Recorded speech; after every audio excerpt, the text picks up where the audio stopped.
What's going on, my amigo? So I just came back from the gym and I was listening to this book on ADHD. I really like it so far. It's called Scattered Minds. And see, as a kid, I was always like the problem child. I was always going crazy, shouting, causing problems, having tantrums.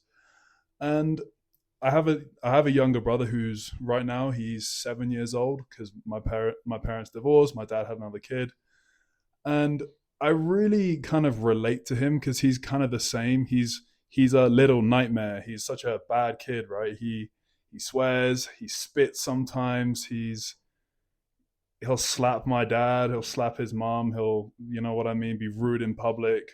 Like, that's the kind of kid he is. And again, I can kind of almost relate when I'm seeing him do that kind of behavior. And I always really wondered why. I always wondered why I was like that. I kind of just assumed that, oh, like my parents just messed me up, like that must be the answer. But that doesn't really help. That doesn't really help me. And like recently, while listening to this book, I'm kind of starting to understand what's going on here, right? So the issue is if you're like a problem child as well, right?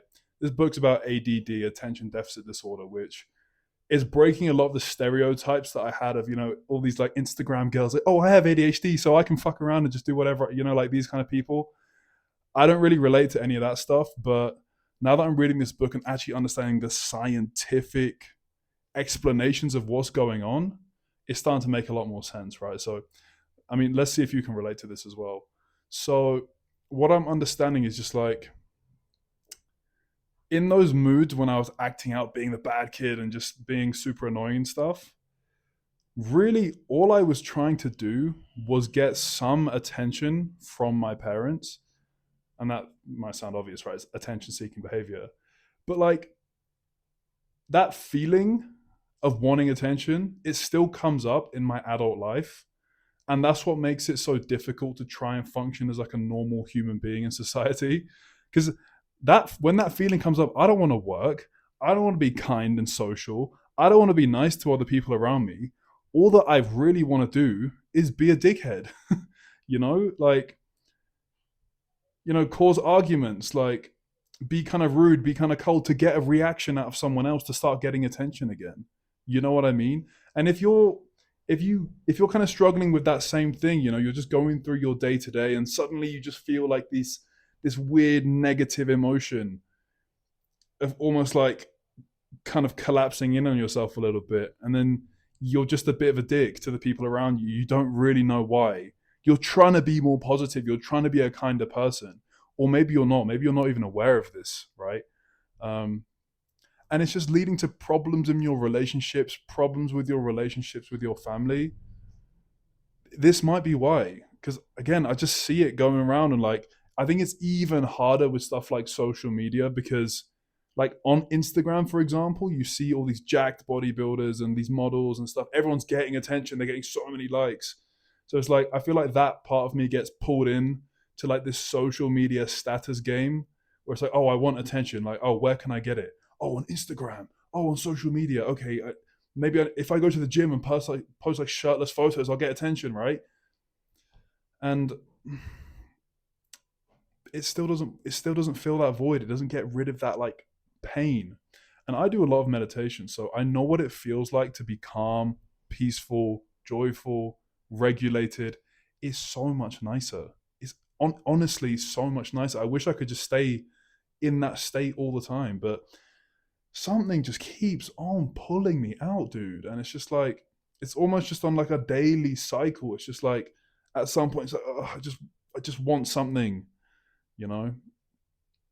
And I think that's making it really hard for me to live like an authentic life, a life that I want, a life that I've chosen, instead of this life that this needy boy inside of me desperately wants, and he makes these stupid decisions as a result, right? So, anyways, like, what can we do about this? Like, what was nice for me when I was just coming home right now, the reason I made this is because I was listening to this book and I just kind of connected the dots a little bit. Because a really nice piece of advice he was giving to parents who have ADHD kids is like, It doesn't, you can give your kids so much attention. You can play with them, read them stories, watch their stupid dancing, like just give them attention, and it's still not enough for them. They still might feel insecure. So it's like, what the hell do we do, right? Because you might have experienced that. You might have hung out with someone all day long. You might have gone to the movies. You might have gone to work, hung out with friends, like done a bunch of nice activities that you thought you wanted to do, but you still just feel like alone and you still want attention. So it's like, okay, why is that? What he said in the book was like, what you're supposed to do as a parent to that child is give them attention when they're not asking for it, if that makes sense. So it's like, imagine the kids just sitting there on their own and they're just chilling. You're like, hey, do you want to come out and play? Do you want to come out and play catch? The kid's like, yeah, come on, I really want to go out and play catch with you. You're giving them love and attention when they're not even expecting it. And what's going to start to happen when you do that is their demand, those like needy, super like anxious moments are just going to start to come down because you're feeding them love when they're not even asking for it. Because it's kind of like this, maybe you can relate. If you have to ask for something, you kind of feel like you don't really deserve it, right? Does that make sense? Like, oh, please give me love and attention. It's because you're not getting it. So like when you have to ask for it and then you get it, it feels fake. On some level, I think in the mind it feels like pity. Does that make sense? It doesn't feel real. But when you're not even asking for it, you're just chilling and someone starts to give you love, you're like, wow, I'm so appreciated. You know what I mean? So how can we do that for ourselves, right? And it's a tricky one. Like I've not completed this by any means. I'm working on it. But for me, because again, like I do a lot of meditation, which like literally involves being with yourself, watching yourself, right? I was just coming through the door and like, I just, that feeling of angst that was there, the restlessness that I tried to get rid of in the gym, but didn't really work. Bro, I'm in Colombia. I don't know why every motherfucker here looks like a porn star. Like, it's so weird. Every woman in the gym just looks like a porn star. It's crazy. And every dude is just like on steroids or some shit. It's not good for the mental health to see. But anyways, yeah, I was just coming through the door and like I still had that angst. And I just kind of saw it. I just saw it as like, oh, I just want some. It's so hard to explain because it's almost like there's a split within me. There's like this pain in my subconscious, and then my conscious mind is like trying to focus on other stuff. But it's like when that pain is there, I'm gonna say in the subconscious, that wanting attention. As soon as I just put my consciousness onto it, it it just kind of calmed down, and I was just like, oh, like that's literally the feeling. Like it's like, oh, like that's literally what it feels like. Um, it just feels nice, and I think part of the problem that people with this kind of thing, people like us might face is like on a day-to-day basis is that feeling comes up and you fight it, you resist it, you push it away because it's not convenient at school, it's not convenient in your little friend group, no one, it's not convenient for you to start acting out and being annoying, right? So you just push it down, you just like shut up, so like I'm trying to be a I'm trying to be a student right now, I'm trying to be a popular guy right now, whatever character you're trying to play in the world. So you just push this like part of yourself away, and it's just gonna come back again. Because the thing with your subconscious is like it's it's kind of like the basement of a building, right? There's no exit. It's a closed space, right? And there's only one door into that basement, and that's through your conscious mind, through your present conscious state. That's how everything goes into your subconscious, right?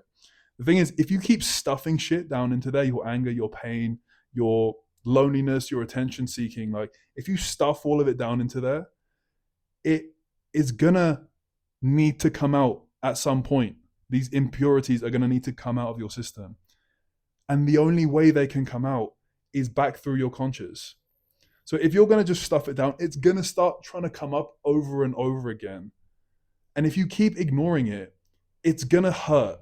Like it's gonna physically hurt to like try and live. You're gonna feel just this suppressed, intense anger. For example, if you're suppressing your anger, you're gonna feel this intense um, desperation for attention. It's gonna get worse. It's actually gonna get bigger because you're pushing it down. But if you just like, it's the simplest thing in the world, and I don't know how else to explain it aside from like, just why are you fighting it? You're seeing it as a problem. Stop seeing it as a problem, dude. Like, if your foot was broken, right, and you kept trying to walk every single day, you're like, fuck's sake, foot, just work. Like, what's wrong with you? And you kept going. Is that going to help you? No. It's just going to hurt, make the problem 10 times worse, and you're going to stay disabled, unable to walk, right? You're doing the same thing emotionally. There's pain, and you're like, no, shut up, go away. It's not going to fix itself like that. Give yourself some compassion, bro. Like, if your foot was hurt, you'd be like, oh, my foot's really hurting today. I'm not going to walk. I'm not going to run around. I'm just going to do what the doctor said. Let it heal, work on it, nurse it.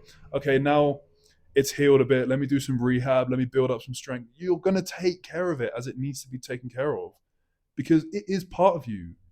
And things that are part of you are part of your responsibility. You need to deal with them. And if you don't, you're just going to sink. Someone I knew really liked to shout at me to take responsibility. I see what they mean, but I'm trying to tell it to you in a way where it's like, you can learn it the hard way or you can learn it the fucking hard way. You know what I'm saying?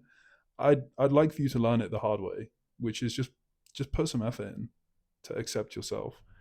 Don't make life hurt you more than it needs to for you to learn this lesson, for you to take responsibility for yourself, for your own emotions and your own life. Try learn this lesson the easy way. So if this stuff's coming up, like I said, you don't have to do anything crazy. Just like look at it. Just say what's up, bro, and see what happens. You know. But it's a slippery slope, man. And if you want to try and improve that, it's kind of like a meta skill of like your self awareness, your self acceptance. Like practice meditation. Just sit down for 20 minutes. Start with 10, but sit down and just watch your breath. That's all you got to do without trying to improve your skill of meditation. Just sit down and do it. And you'll get better at just watching.